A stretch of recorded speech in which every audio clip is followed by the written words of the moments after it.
Wabarakatuh. Salam satu Malaysia. Salam perpaduan.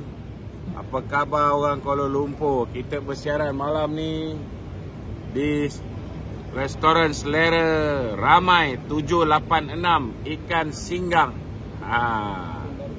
Kampung Baru. Tuan-tuan, tadi kita bersama dengan rakan-rakan daripada Bagan Datuk. Kita ada geng-geng UMNO bahagian Bagan Datuk, pemuda dan juga puteri. Kita juga wanita. Ada potong kek untuk ketua wanita sekali tadi. Dan kita bersama dengan rakan-rakan Laskar Cyber yang turut hadir untuk menjayakan majlis pada malam ni. Jadi kita tak sempat nak balik dekat kita punya studio. Kita bersiaran kerana malam ni sangat penting, tuan-tuan. Hari ni kita dah UMNO yang cukup berani. Beliau menceritakan A to Z, walaupun ketika ucapan talimat Presiden beliau dah menceritakan sepintas lalu. Pagi tadi sekali lagi beliau mengulangi. Kilan hari ini lebih ramai. Dan saya pun terkejut dengan pendedahan, kenyataan-kenyataan yang beliau keluarkan dengan cukup berani sekali. Kan? Kalau saya pun tak berani nak seberani. Sudah pasti saya berlapik, tetapi Presiden hari ini jelas menunjukkan ketegasan beliau. Jelas tanpa berselindung menceritakan apa yang berlaku dari sudut pengkhianatan, dari sudut perjanjian sulit dengan musuh kita tanpa dimaklumkan kepada parti. Juga menyentuh tentang punca kekalahan. Ada orang menuduh segala-galanya kerana dia, sedangkan dia bukan poster boy. Kalau dia nak jawab, dia boleh jawab. Tetapi dia mengambil pendirian untuk tidak mempolemikkan perkara ini. Jadi malam ni kita nak bantu Hishamuddin Tun Hussein yang kesian, tuan-tuan. Hishamuddin Tun Hussein hari ini terkapai-kapai. Dia kata apa pengkhianatan yang saya dah buat. Dia tak tahu, tuan-tuan. Jadi malam ni saudara, saya nak beritahu dia apa pengkhianatan yang dia dah buat. Untuk Hishamuddin, sebelum dia menjadi calon Barisan Nasional, dia di hadapan Datuk Seri Ahmad Zahid Hamidi, pengurusi Barisan Nasional, dia telah menandatangani aku janji.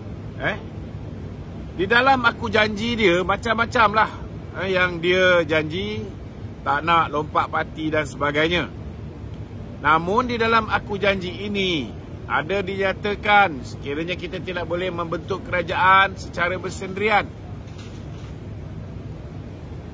Dalam aku janji ini Hishamuddin telah pun memberikan,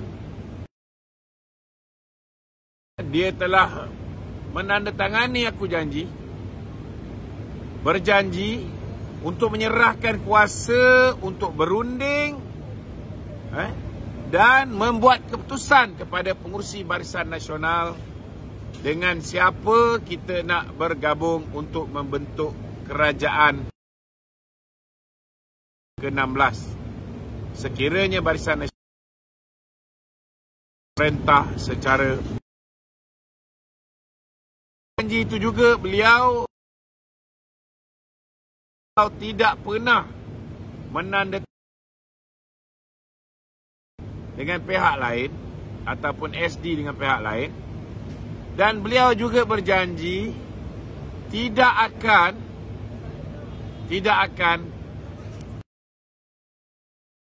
menandatangani SD atau aku janji selepas dia menandatangani aku janji di hadapan pengurusi Barisan Nasional yang juga merupakan Presiden UMNO Datuk Seri Ahmad Zahid Hamidi. Tapi lepas pilihan raya, tuan-tuan, apa yang dia buat? Lepas pilihan raya, dia menggunakan 1-2 orang menghasut ahli-ahli parlimen, Barisan Nasional yang menang, untuk memberikan SD kepada. Jadi lagi yang kau tak nampak pengkhianatan yang kau dah lakukan. Saya rasalah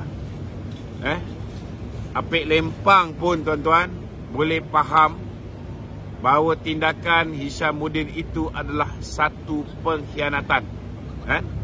Kerana dia melalui Presiden Parti dan pengurusi Barisan Nasional dan juga membelakangkan keputusan MKT UMNO, tak bawa kepada MKT UMNO, dia hasut ahli-ahli parlimen kita untuk memberikan SD kepada Muhyiddin. Dan dia kata dia tak nampak ini sebagai satu pengkhianatan. Jadi tuan-tuan, sebab apa dia tak nampak ianya sebagai satu pengkhianatan? Kerana bila Datuk Seri Najib Tun Razak dipaksa oleh Khairi Jamaluddin, oleh Mas Ermiyati untuk meletakkan jawatan jam 11 pagi 10 hari bulan Mei tahun 2018. Kalau tak nak letak jawatan jam 2 petang, mereka berdua akan membuat PC di hadapan rumah Datuk Seri Najib di Langgak Duta. Ini apa yang Khairi Jamaluddin dan Mas Ermiyati ugut Datuk Seri Najib. PC dan mendesak Datuk Seri Najib meletakkan jawatan. Tuan-tuan, ini berlaku sesedara. Datuk Seri Najib telah pun meletakkan jawatan. Akibat dia, kita tak ada masa untuk berunding dengan pihak lain untuk membentuk kerajaan campuran, yang akhirnya membolehkan Tun Dr. Mahathir membentuk kerajaan campuran bersama dengan PKR, DAP, Amanah dan Bersatu. Dan dia menjadi Perdana Menteri walaupun dia hanya ada 13 kursi. Datuk Seri Najib ada 79 kursi ketika itu. Ini angkara Khairi Jamaluddin. Selepas itu, tuan-tuan, Datuk Seri Ahmad Zahid Hamidi telah memangku jawatan Presiden UMNO. Siapa yang diangkat memangku jawatan timbalan Presiden UMNO? Hishamuddin Tun Husin. Tetapi kerana takut kes helikopter dia, kerana takut kes tanah mindev dia, kerana takut macam-macam kes LCS dan sebagainya dibongkarkan, maka dia mengambil keputusan untuk tidak bertanding jawatan yang dia sandang, iaitu timbalan Presiden UMNO, yang menyebabkan Tok Mat Hassan dan juga Anwar Musa bertanding merebut jawatan tersebut. Tuan-tuan, dia masih lagi kekal sebagai Ketua Bahagian Sembrung, tapi tak masuk campur urusan di peringkat persekutuan. Walaupun dia ada duit banyak, Ecovest pun banyak membantu dia. Dia boleh bantu parti ketika parti sedang tenat. Tapi dia ambil keputusan untuk masuk gua, tuan-tuan. Kalau masuk gua duduk diam-diam, kita boleh maaf. Ramai orang masuk gua duduk diam-diam. Kita boleh ugutan daripada Lembaga Sedam Negeri, ugutan daripada tekanan yang dihadapi oleh pemimpin UMNO ketika itu. Tetapi apa yang Hishamuddin buat ini, tuan-tuan, dia khianat pada parti. Dia membantu Tun Dr. Mahathir. Yang jelas sekali, saudara, bila mana Mahathir mempunyai masalah dengan Arab Saudi, yang telah menawarkan diri untuk menjadi jambatan membantu memulihkan hubungan Malaysia dengan Arab Saudi. Kerana Arab Saudi marah disebabkan bila Mahathir memerintah, Mahathir telah menarik tentera. Mahathir telah menarik tentera yang menjalankan tugas di Saudi pada ketika itu. Adalah beberapa perkara lain juga yang menyebabkan Saudi marah. Jadi dia offer ni tuan-tuan, dia UMNO. Dia offer bersatu, dia offer kerajaan pimpinan Mahathir, musuh kita.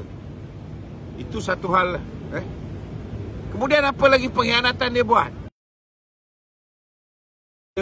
Tuan-tuan, untuk melompat menyertai bersatu, terutamanya ahli-ahli parlimen. Mula-mula setakat menghantar Zulkifli Alwi, menghantar Kamsatul Sulaiman, orang kanan dia, kan? Kemudian kita tengok orang-orang macam Ustaz Syahabuddin Tasik Gulu telah dihasut oleh Syahabuddin untuk melompat menjadi adun bebas dan kemudian menyertai bersatu. Tahu bahawa you go first, I will come next. Maknanya saya akan datang kemudian. Malah ada pemimpin-pemimpin kanan UMNO Malaysia hari ini pernah dipanggil oleh Hishamuddin, dipelawa untuk menyertai beliau, menyertai bersatu pada ketika itu. Di Sabah kita lihat perkara yang sama berlaku,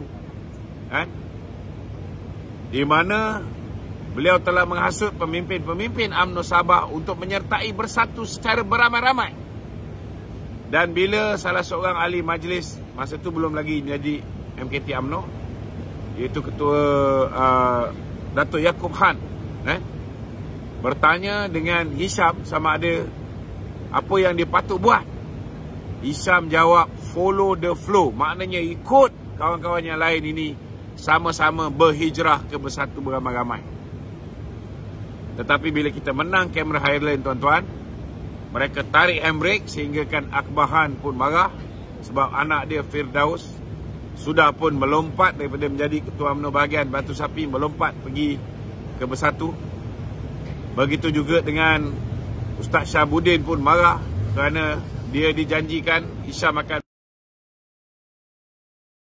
Highland. Hisham tarik diri daripada menyertai bersatu. Tuan-tuan, siri-siri pengkhianatan Hishamuddin ini cukup banyak kalau kita nak senaraikan satu persatu.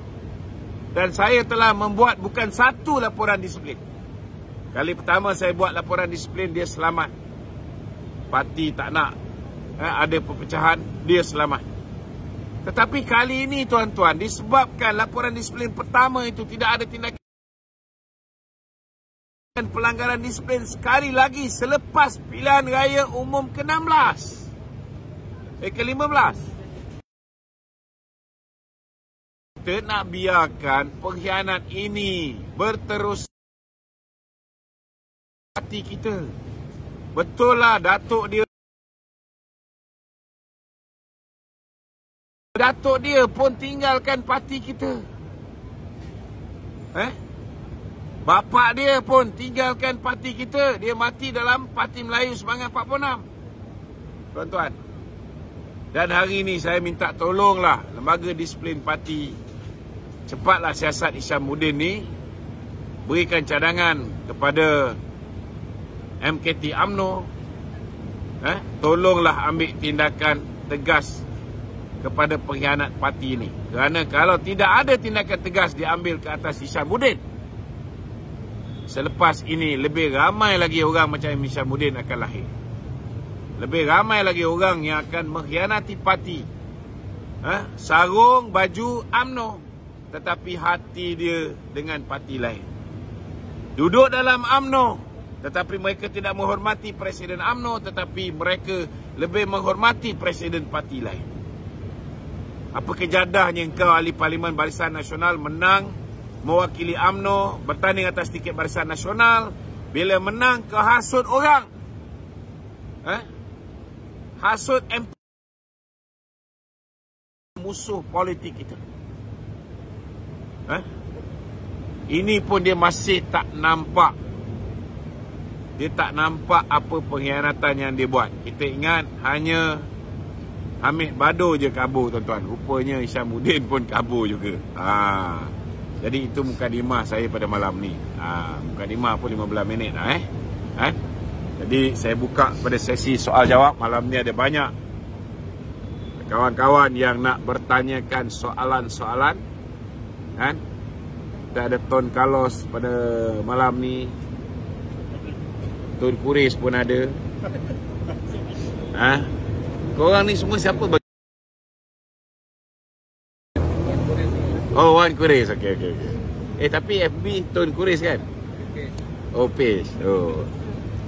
Siapa yang belum follow page Tun Kuris, bolehlah follow page Tun Kuris.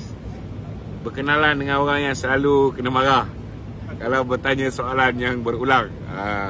Tapi Alhamdulillah, lately ni dia dah tak tanya soalan berulang. Maknanya berkesan lah saya marah tu. Saudara RF Lias pun ada. Siapa dia nama seorang lagi? Saya Agil pun ada. Oh, ini saya Agil. Muka macam Okey tuan-tuan, pada orang yang berada di rumah yang ingin bertanyakan soalan seperti biasa, tuan-tuan boleh WhatsApp di talian 0113595444. Selain saudara Mat ada, Kak Noria ada, Amir ada, Aizat ada, Al-Aizat, Ziki. Oh, GK. GK ada, Syukur ada, kawan Syukur.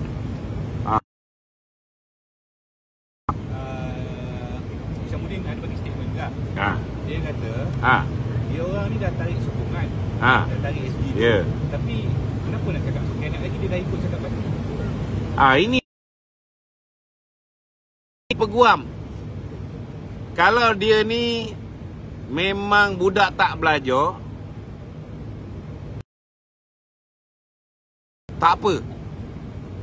Dia peguam. Tak tahulah kalau dia beli dia punya degree tu. Tapi yang saya tahu, dia pernah praktis sebagai seorang peguam. Meaning he understands law very well. Dia dah tanda tangan SD ataupun aku janji. Dalam aku janji itu menyatakan dia tidak boleh tanda tangan SD pada orang lain ataupun aku janji dengan orang lain selepas SD yang dia berikan kepada ketua parti.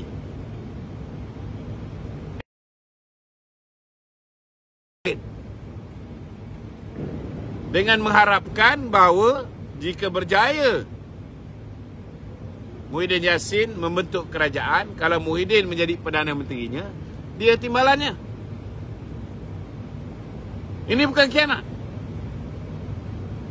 Ini terang lagi bersuluh bahawa dia meletakkan kepentingan diri dia mengatasi kepentingan parti. Sedangkan sudah ada akta lompat parti. Takkan dia sebagai seorang pengamal undang-undang tidak tahu bahawa kita sudah pun, dia sebagai ahli parlimen pada ketika itu, dia menteri pada ketika itu, menteri pertahanan pula. Dia sebagai menteri pertahanan, sudah pastilah dia tahu bahawa kita dah meluluskan akta anti lompat parti. Setiap sokongan yang nak diberikan oleh Barisan Nasional kepada mana-mana pihak untuk diangkat menjadi Perdana Menteri mesti dilakukan secara en bloc. Meaning tak boleh ada lagi SD.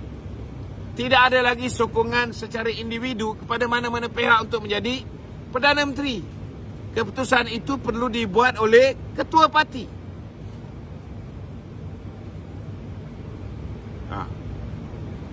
Faham Saya yakin yang kat rumah faham. Kalau yang goblok ni mungkin ni Syamudin seorang. Ada lagi? Kalau orang Johor dia tahulah apa tu goblok. Bukan Roblox yang main game tu Roblox. Ini goblok. Hari ni kita tengok Datuk Seri Zahid mengulas tentang apa ni, tentang metaverse, kemudian permainan video, sampai konsert pun boleh buat menggunakan metaverse punya platform. Okey, Apa dia tadi? Okey. Ni tu, netizen tanya kan, bila agaknya pembersihan akan dimulakan dalam UMNO? Bilakah pembersihan? InsyaAllah saya yakin, keyakinan saya ialah pembersihan mesyuarat pertama UMNO 2022.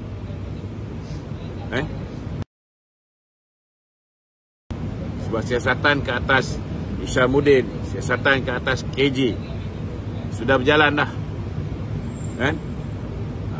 Bila-bila masa saja. Okey. Itu. Dia panas, minta cik panas. Dia tarik kan. Okey tu. Isyamuddin juga cakap. Ya. Beliau dan rakan-rakan yang seorang menandatangani SD tu tak salah sebab dia sejajar dengan ketetapan sama dengan Pakatan Harapan. Tak betul. Tidak betul. Harapan untuk tidak bekerja dengan BAP dan dengan Bersatu. Pada ketika itu, kena faham kita berjanji untuk tidak bersama dengan pihak-pihak tersebut. Pertamanya termasuklah Bersatu. So SD yang dia bagi itu kepada siapa? Bukan kepada Bersatu. Apa bodoh sangat Isyamuddin ni? Kepada Bersatu juga. Dan kedua, kita bersetuju untuk BN Go Solo bagi berhadapan dengan pilihan raya umum yang ke-15. Kita tak pernah cakap kita tidak akan bekerjasama dengan mana-mana pihak selepas pilihan raya umum yang ke-15. Tak ada. Dan Datuk Zahid dah tunaikan apa yang dia ucapkan dalam ucapan dasar dia dan sudah diluluskan oleh perwakilan usul tersebut. Kita berhadapan dengan pilihan raya umum ke-15 secara bersendirian. BN Solo. Lepas pilihan raya, rakyat buat keputusan tak nak bagi seorang pun menjadi kerajaan secara bersendirian. Dia tak bagi PH jadi kerajaan secara bersendirian. Dia tak bagi PN jadi kerajaan secara bersendirian. Dan dia tak bagi BN jadi kerajaan secara bersendirian. Dan mereka memutuskan untuk menamatkan riwayat politik Tun Dr. Mahathir. Bila mana Dr. Mahathir dan rakan-rakan yang bertanding atas tiket GTA hilang deposit di semua kursi. Live sangkut-sangkut. Aku tak boleh nak buat apa sebab dia orang ada kuasa. Dia orang boleh sangkut kita. Kalau ada pihak yang boleh membantu saya menghilangkan sangkut-sangkut ini, saya welcome lah. Tolonglah bantu. Dah banyak kali dah kita orang punya live ni.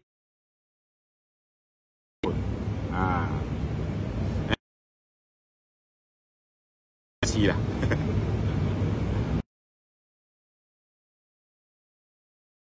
Tadi tu pasal usul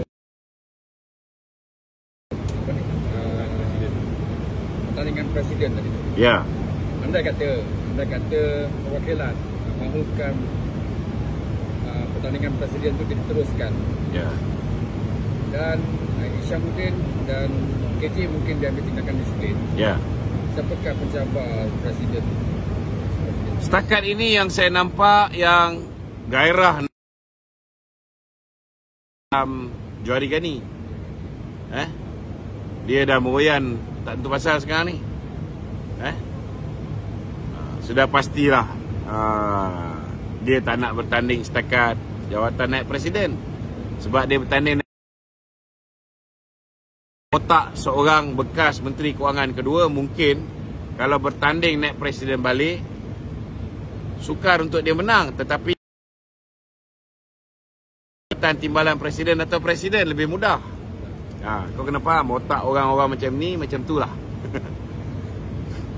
Dia lain nanti dulu. Dah menang MT baru bertanding naik presiden. Menang naik presiden baru bertanding timbalan presiden. Menang timbalan presiden baru bertanding presiden. Kita fikir macam tu. Otak dia lain.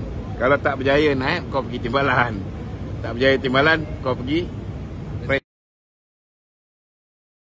Dengan KJ. Dia buat havoc.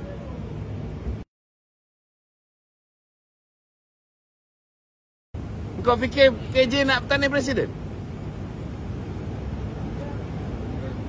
Ha? Dulu dia pernah try tu. No way. KJ. Kenapa dia nak bertanding? Dia nak bertanding presiden. Bukan dia cakap lah. Budak dia cakap. Aku dah check dengan budak-budak KJ. Budak-budak KJ kata dia takkan bertanding presiden, takkan bertanding timbalan presiden. Maksimum dia akan pergi pun, dia akan pergi naik presiden. Seolah-olah dia bertanding jawatan, nak bertanding jawatan presiden. Sebab apa? Sebab dia tahu dia tak boleh bertanding. Tidak, dia akan digantung. Jadi, dia kena tunjukkan dia nak. Dia ingat presiden akan takut untuk mengambil tindakan disiplin ke atas dia. Orang akan kata kononnya presiden takut. We are not stupid. Benda ni boleh dibaca dengan mudah. Itu sebab dia cakap di Singapura dia kata kalau saya jadi Perdana Menteri, jadi Presiden UMNO, saya akan tetap sokong Anwar Ibrahim. Memberikan gambaran kononnya dia nak pergi presiden. Sebenarnya tidak. Dia cuma jolok je. Last kali dia pergi naik. Dia tahu dia tak boleh menang. Naik pun kalau dia boleh menang dah alhamdulillah. Nampak? Sama juga dengan Isyamuddin. Kau rasa dia ada telur nak bertanding presiden? Bila kita kalah pun, dia tak nak bertanding jawatan timbalan presiden. Apatah lagi nak bertanding presiden. Tetapi sekarang ni, niat dia orang ni apa? Dia orang nak elak daripada tindakan disiplin diambil ke atas mereka. Kerana kalau diambil tindakan disiplin ke atas mereka, gambarannya konon-konon Datuk Zahid tak berani nak lawan mereka ni. Padahal pengkhianat ni macam Isyamuddin. Semua orang kat bawah dah tahu dah perangai dia. People will not vote for him. Ketua-ketua bahagian yang dia bayar tiap-tiap bulan mungkin akan bagi undi pada dia. Masukkan nama dia dalam cai. Tetapi saya kena ingatkan, untuk jawatan presiden, timbalan dan 3 naib, akar umbi, walaupun disokong mana-mana calon ketua bahagian, siapa nak jadi presiden dah ada dalam otak dia. Kalau nak berubah pun tengok kemampuan calon-calon ini membuat akar umbi memilih mereka, meyakinkan mereka. Timbalan pun sama, naik presiden pun sama. Sebab ini figure yang senang dan sudah dinampak dengan mata kasar. Dia orang punya track record sepanjang memimpin parti. Biasanya mereka ni incumbent ataupun biasanya mereka ni orang yang dah ada di dalam MT UMNO. Perwakilan bahagian hanya akan ikut cai ketua bahagian untuk jawatan MT. Sebab MT ni yang bertanding, contohnya zaman saya bertanding, 100 lebih orang. Nak pilih 25. Saya masa tu calon nombor 103. Ramai. Macam mana nak ingat? Biasanya mereka akan ikut ketua bahagian. Tetapi kadang-kadang ada 1-2 orang figura yang bertanding MT yang perwakilan dah tahu. Ini awal-awal dia orang dah isi ikut ketua bahagian. Jadi Isyamuddin, dia tahu dia tak boleh menang jawatan presiden. Habis kuat, Isyamuddin akan pergi timbalan presiden.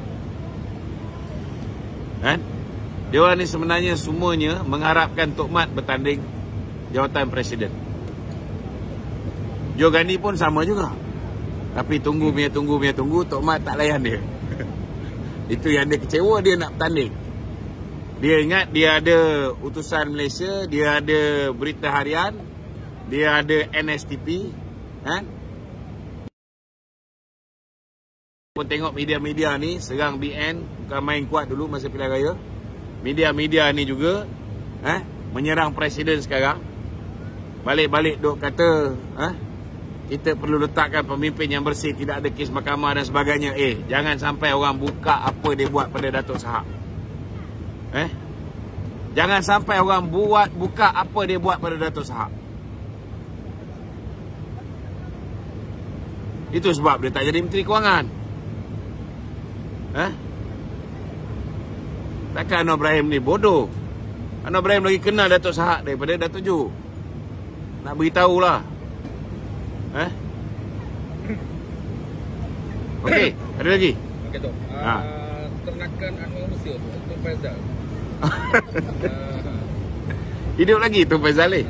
Seolah-olah bina 140 ketua bahagian katakan tak ada telur. Sebenarnya korang kena faham, Tok Faizal ni ialah macam mana aku rasa dulu, macam tu lah dia rasa. Bila hilang keahlian UMNO ni, kan, memang kadang-kadang hidup kita tidak keharuan. Sebab UMNO ni parti keramat. Orang kena buang daripada PKR, dia tak heran. Orang kena buang daripada apa ni, Bersatu, daripada PAS, dia orang tak heran. Tapi bila buang daripada UMNO ni, perasaan tu memberontak, jiwa bergelora. Jadi pandangkan dia pun dah tak ada jawatan susah khabar. Kita fahamlah, kita kasih simpatilah kepada Tok Faizal ni. Jangan kita ambil indah sangat. Lagipun follower dia pun berapa ekor je. Tak berbaloi. Jadi Tok Faizal, kau kena start live setiap hari. Jangan macam itu hari baru buat, bila kena pukul sikit dah koyak. Bila koyak dah tak live. Kena buat setiap hari. Kalau misalnya mental tak kuat Tok Faizal, bila live tu kau jangan pandang apa orang komen. Ya.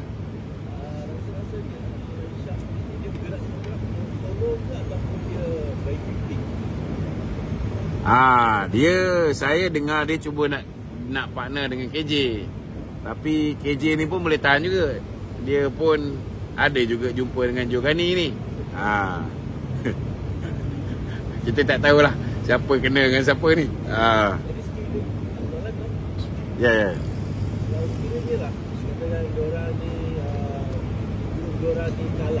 Ya. Mana yang orang rasa-rasa kemudian PAS ke PKR ke Saya tak fikir KJ akan pergi ke PAS lah. Sebab kalau dia pergi PAS, saya rasa tak ada orang lain layak untuk menjadi musim.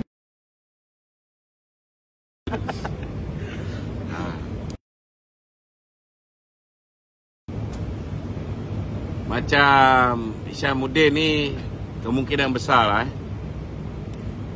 Mungkin Muhyiddin akan ambil dia lah. Sebab dia pun berpotensi untuk memberikan saingan kepada Hamzah. Muhyiddin, so the only person yang boleh memberikan saingan kepada Hamzah ialah nak harap Peja dah boleh disko tiap-tiap malam kerana bukan lagi wakil rakyat. Nak harap ke Azmin pun dah menikus hari ni, takut kes semburit dia dibuka. Jadi harapan dia tinggal Hishamuddin untuk memberi saingan kepada Hamzah. Datuk Seri Ismail Sabri, prinsip kita orang pencen ni kita jangan kacau. Prinsip kita orang pencen kita jangan kacau. Dan kita pun haraplah dia pun jangan kacau pemilihan ni lah. Kalau boleh. Dia insyaAllah dia tak bertanding lah. Dia dah jadi negarawan sekarang ni. Nak buat apa dia nak kacau, kan? Takkan dia nak bertanding naik presiden? Betul lah. Presiden UMNO, kan? Sekarang ni dia akan dapat, tak tahulah, kan? Janganlah beritahu dulu, kan?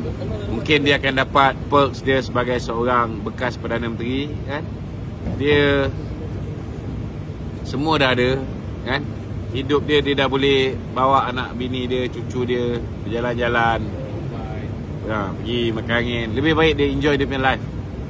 Dah berapa puluh tahun dah dia kerja untuk rakyat, bagi dia peluang untuk enjoy dia punya life, kan? Kalau dia nak bertanding pengurusi tetap tu, saya rasa Dato' Tan Sri Amiruddin Badarudin masih nak mengekalkan jawatan. Jawatan timbalan pengurusi tetap kosong. Puan Zakasi dia MT. Jawatan timbalan pengurusi tetap kosong. Setakat ni yang saya dengar nak bertanding Datuk Fatah Abdullah, Presiden apa ni,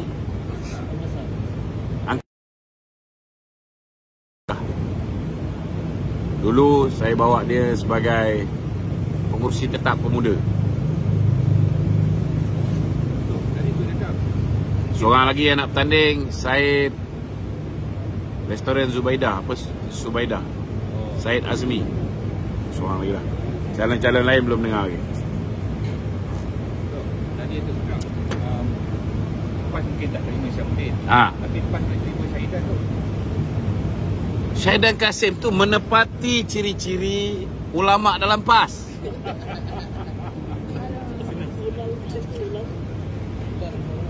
Kau kena faham. PAS dulu tak macam PAS sekarang. PAS dulu tak boleh terima orang yang cabur kehormatan. PAS sekarang tak ada masalah. PAS dulu tak boleh terima orang yang meliwat. PAS sekarang semburit tu sudah sebati dengan mereka, boleh dipeluk lagi. PAS dulu tak boleh terima orang yang main bini orang. PAS sekarang tak ada masalah, kan? Yang penting orang yang boleh membantu dana pilihan raya. Jadi isu sebenarnya ada penceramah yang usul supaya jawatan presiden tak dipertanding tu tenebu. Dia macam ini. Bila ucapan dibuat oleh wakil daripada Negeri Sembilan, Presiden dan Timbalan, kewakilan berdiri ramai-ramai. Selepas tu ada yang menyokong. Mungkin cara dia tanya soalan yang sama. Bila orang dah setuju, orang dah buat standing ovation untuk usul tidak dipertandingkan jawatan Presiden dan Timbalan, orang dah setuju. Janganlah tanya soalan lagi. Bagilah fakta-fakta. Dan kita pun tahu juga antara orang yang terlibat, kan, adalah sedikit bahagian Bukit Bintang. Kita tahu. Kita ada video yang memantau. Kita tengok. Kita tengok bahagian Bukit Bintang, bahagian Kuantan sikit. Tapi nak beritahu, ketua bahagian Kuantan tidak ada pada ketika itu. Adalah bahagian sikit lah, bahagian Batu. Tapi Alhamdulillah tadi saya jumpa Datuk Abbas, dia dah bersama dengan kita. Okey, ada lagi? Tak ramai. Cuma ketika tu orang lain yang bersetuju ni semua dah petang, dah senja, dah nak petang. Semua banyak yang dah balik, banyak yang dah tak ada mood. So sebenarnya bila jadi jurucakap ni, aku tak boleh nak mengajar, tapi nak beritahulah anak-anak murid aku ramai dah dah menjadi jurucakap. Sampai ke hari ni aku sekali pun tak dapat peluang cakap dalam Perhimpunan Agong. Masa zaman pemuda dulu KJ Blok, Kan? Sampai sekarang tak pernah berasa cakap dalam Perhimpunan Agong. Tetapi kena ada teknik. Terutamanya nak bercakap belah petang, bila orang dah mula letih, ngantuk. Kena diselitkan dengan kadang-kadang naik, kadang-kadang turun. Kan? Tak boleh mendata je. Kan? Kena berjuit hati perwakilan. Yang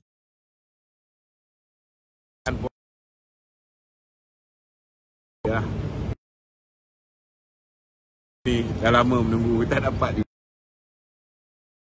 Mana tahu Allah Ta'ala nanti berikan rezeki dapat bercakap dalam Dewan Merdeka. Nak bercakap dalam Dewan Merdeka ni, kadang-kadang orang yang pandai bercakap macam mana pun, bila duduk dalam Dewan Merdeka, Dewan Keramat UMNO, tak sama.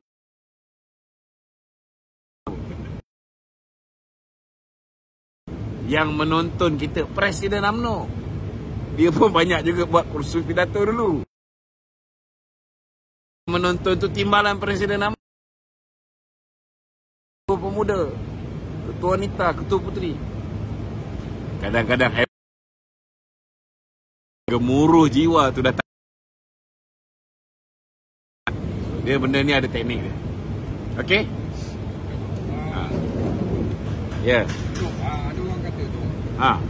Orang mana yang kata ni?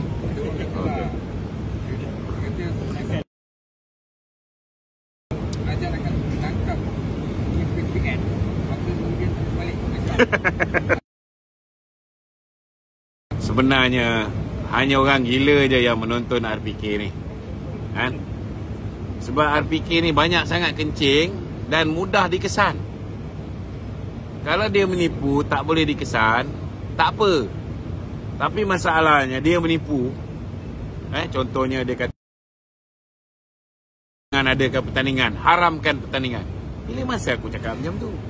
Kalau orang tengok kita punya live setiap hari, dia mengikuti juga live Raja Petra, dia dah boleh tangkap Raja Petra ni penipu.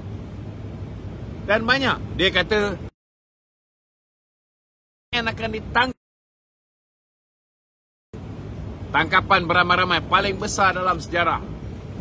Sebab apa dia cakap macam tu? Sebab hari ni PN dah kantul, parti dia tu dah kantul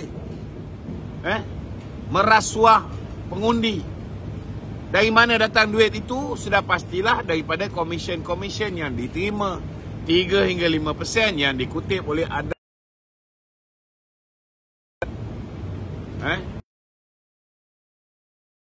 Adnan Berhan. Itu boleh dia just hingga 3 hingga 5%, 50 hingga 500 juta. Kan? Jadi apa yang Raja Petra buat? Dia cakap dulu, dia preempt dulu supaya kita tak pergi tangkap. Kalau aku jadi Perdana Menteri, lagi aku suruh dia tangkap.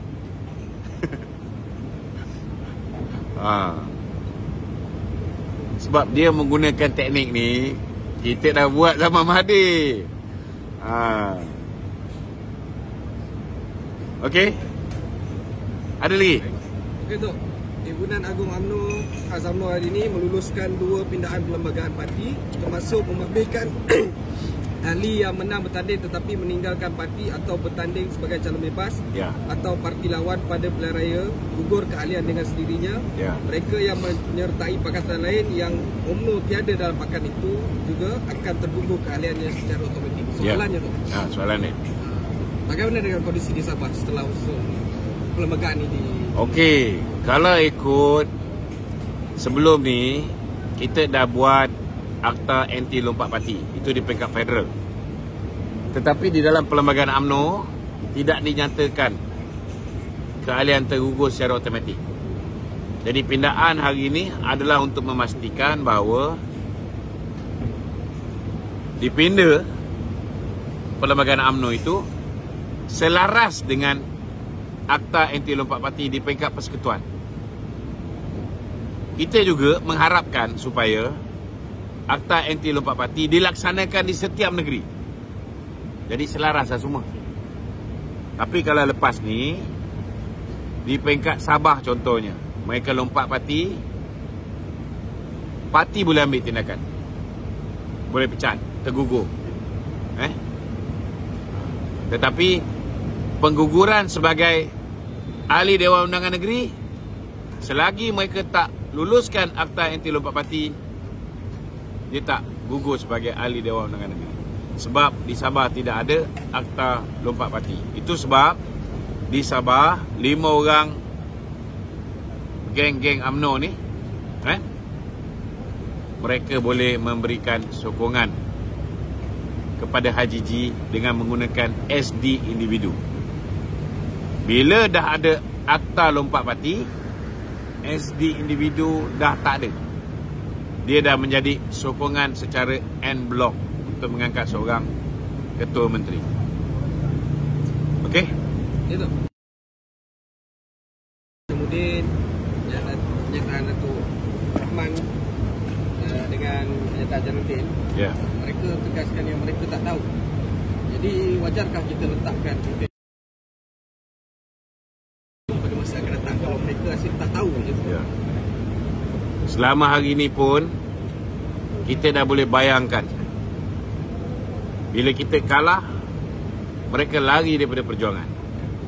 Bila kita kalah, orang macam Kari Jamaluddin, orang macam Johari Ghani, mereka ini menyalahkan Dato' Najib. Jadi, apa yang kita nak harapkan dengan pemimpin macam ni? Orang macam ni, kalau kita angkat menjadi pemimpin, orang lain pula, bila kita kalah lepas ni, akan salahkan mereka. Sebab itulah contoh dan tauladan yang mereka berikan. Jadi, bagi saya, setakat ni lah, memang kita tak nafikan Datuk Zahid berhadapan dengan tuduhan yang bermotifkan politik, selective prosecution, yang menyebabkan nama dia terjejas.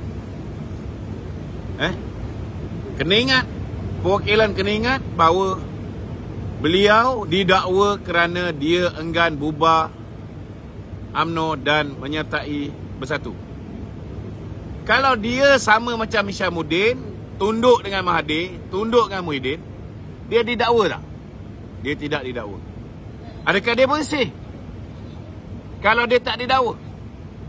Jadi kita kena betulkan mind setting kita. Mind setting zaman Law of the Jungle, Mahathir dan Muhyiddin, orang yang didakwa belum tentu kotor. Orang yang tidak didakwa belum tentu bersih. Ini mind setting baru.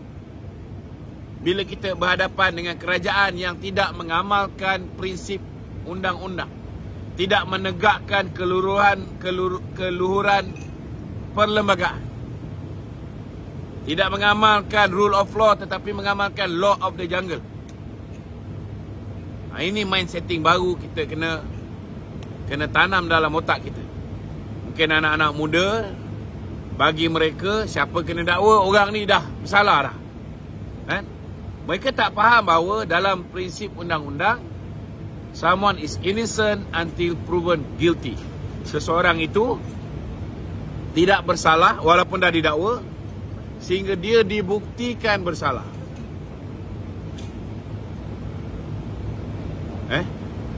Ini kita kena bagi orang faham. Dan paling penting sekarang, kita berada dalam keadaan yang lemah. Bila kita berada dalam keadaan yang lemah, hari ini kita tahu bahawa pemimpin itu perlu dipilih daripada pertamanya orang yang setia. Maknanya apa jadi pun, BN menang ke, BN kalah ke, dia tetap dengan BN. Tak lari. Ada kuasa ke, tak ada kuasa ke, dia tetap dengan BN. Kena ugut dengan SPRM ke, kena ugut dengan polis ke, kena ugut dengan lembaga hasil dalam negeri ke, dia tetap dengan BN. Dulu kriteria ini tak pernah kita ambil kira dalam memilih pemimpin. Tapi hari ni bila nak pilih pemimpin, kita kena pastikan kriteria ini mesti ada. Selain daripada kriteria lain, mesti ada. Kalau bodoh pun payah juga. Kalau dia perasan dia pandai tapi sebenarnya bodoh, lagi payah. Kan? Ada setengah orang tu dia anggap dia macam pakar kewangan. Padahal dia cuma accountant je. Kan? Bukan ekonomis pun. Orang yang tak tahu pasal ekonomi, bila dengar goreng dia tu, ingat dia ni, oh hebat dia ni. Kau jadi presiden, bukan main lagi dia boleh jaga ekonomi negara. Tetapi kalau orang bagi kau jadi proksi pun, akhirnya semua saham tu jadi milik kau, kan? Lebih baik kau pilih conman. Betul tak? Lebih baik kau pilih conman. Do you want a conman to be your president? No way. Kan? Kau kaya macam mana pun, jutawan macam mana pun, perwakilan kena sedar bahawa kekayaan dia itu hanya mungkin digunakan untuk beli kamu. Hanya untuk dapat jawatan. Tetapi selama hari ini dia bukan kaya ke? Selama hari ini dia bukan kaya ke? Berapa banyak dia belanjakan untuk bantu UMNO bahagian untuk hidup ketika kita menjadi pembangkang? Tanya itu. Berapa banyak? Ini perlu dijawab. Para perwakilan jangan jadi bebal. Jangan bodoh. Orang bagi duit, ambil. Tapi jangan kerana duit itu kamu menentukan siapa yang layak menjadi presiden, timbalan, naib presiden dan MKT UMNO. Kalau kamu buat macam ni, lebih baiklah UMNO ini kita tender saja. Jawatan presiden, the highest bidder, ambil jawatan ni. Kan? Siapa yang nak pledge 100 juta, 200 juta, 600 juta. Kan? Siapa yang dapat lebih daripada Muhyiddin, boleh pledge lebih. Jadi lepas pilihan raya, lepas pemilihan parti, bagi dia jual parti kita ni kepada Muhyiddin. Senang. Itu. Nanti aku tak habis cakap lagi. Betul tak? Kena ingat, mereka memang kaya, mereka ada duit.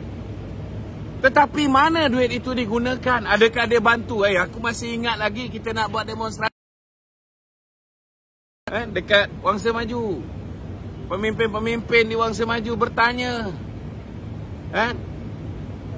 nak buat demonstrasi, minta plekat je. Budak-budak nak demo. Tanya apa jawapannya? Tanya dengan ketua bahagian Wangsa Maju. Dia lagi tahu. So tak payah temberang lah. Tak payah temberang. Nak beritahu dia orang mungkin kaya, mereka ni mungkin mampu untuk membayar tuan-tuan untuk dapat jawatan. Tetapi bila mereka dah menang, duit itu tetap duit mereka. Tak kira lah berapa banyak PN nak bagi dia orang duit, dan dia orang guna duit sendiri. Dia orang guna duit untuk dapat jawatan. Bila jawatan dah dapat, 5 sen pun duit dia orang ni, takkan dibelanjakan untuk membantu parti. Adalah seorang kawan kita Panglima dulu, dia belanja duit. Itu aku tak nafikan. Tetapi pun kalau program tu dibuat di tempat dia, kalau dia jadi pengurus, namun nak keluar duit untuk parti, untuk pilihan raya, minta maaf, tak berlaku. Kalau ada pun mungkin dia chip in sikit-sikit, tak commensurate dengan kekayaan yang dia ada. Sepatutnya kalau pemimpin-pemimpin UMNO ni, dengan kekayaan yang mereka dapat hasil daripada kemakmuran negara ketika BN memerintah 61 tahun, sepanjang tempoh lebih kurang dekat 5 tahun kita menjadi pembangkang lah, lebih kurang, kita tidak akan berhadapan dengan sebarang masalah. Kita boleh laksanakan program-program dengan smooth. Tapi tanyalah dengan presiden parti, betapa susahnya nak jaga parti ni. It's not easy. So, kena buat pilihan yang tepat. Itu sebab, salah satu sebab saya rasa kenapa kawan-kawan yang 140 ketua bahagian ni tidak mahu diadakan pertandingan presiden dan timbalan. Kerana kalau ada pertandingan presiden dan timbalan, hujan lebat. Di kala kemarau ni, hujan boleh turun dengan lebatnya. Memanglah bila hujan turun dengan lebatnya, setengah-setengah ketua bahagian boleh tadah air itu untuk menakung hujan. Kan? Tetapi air yang ditakung itu tidak akan mampu untuk menampung perbelanjaan parti untuk 5 tahun akan datang. Kalau ketua bahagian itu takung air di rumah dia, maka mungkin boleh digunakan untuk keperluan rumah dia saja. Belum tentu dapat digunakan untuk keperluan ahli jawatan kuasa bahagian dia. Apatah lagi pemuda, wanita dan puteri. Kita dah ada kerajaan di peringkat persekutuan yang hari ini insya-Allah sebuah kerajaan yang kuat. Maka kita kekalkan kestabilan itu. Hari ini PN hanya ada 74 kursi.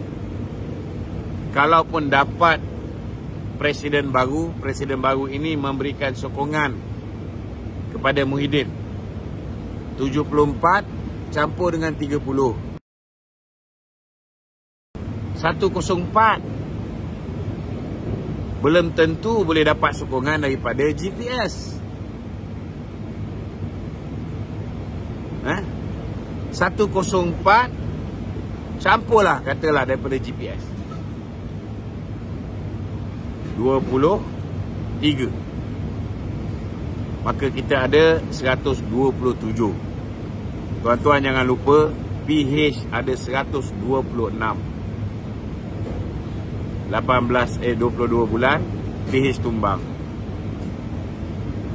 Kerajaan slim majority ini tuan-tuan tidak stabil.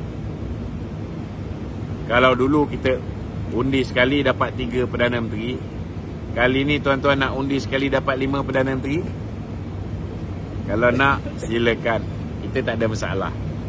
Kan? Yang akan sengsara ialah rakyat Malaysia. Jadi saya rasa cukuplah. Dah 1 jam ni. Ada soalan lain? Soalan last. Soalan last. Okey. Datuk Tajuddin. Saya salah.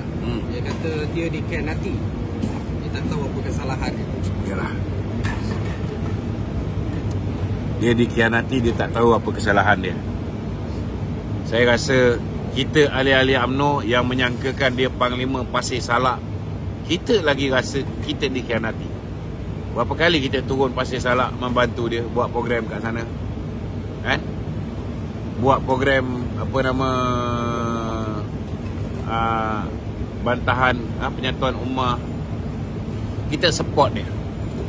Last kali bila SPRM masuk pejabat khazanah, pejabat prasarana, bila anak dia dipanggil pihak SPRM, tiba-tiba dia kona, dia pusing pergi ke Muhyiddin Yassin. Dia ingat kita tak rasa diri kita dikhianati. Lepas tu dia setiap tingkah laku dia berubah. Daripada seorang yang setia dengan presiden, malah satu ketika dulu bila saya kritik presiden pun, dia antara orang yang berdiri tegur di belakang presiden. Tetapi baru kena gertak sikit dengan SPRM, dia berubah buat U-turn. Sedih lah. Sebab yang jatuh ni Panglima bukan calang-calang Panglima tau. Panglima Pasir Salak.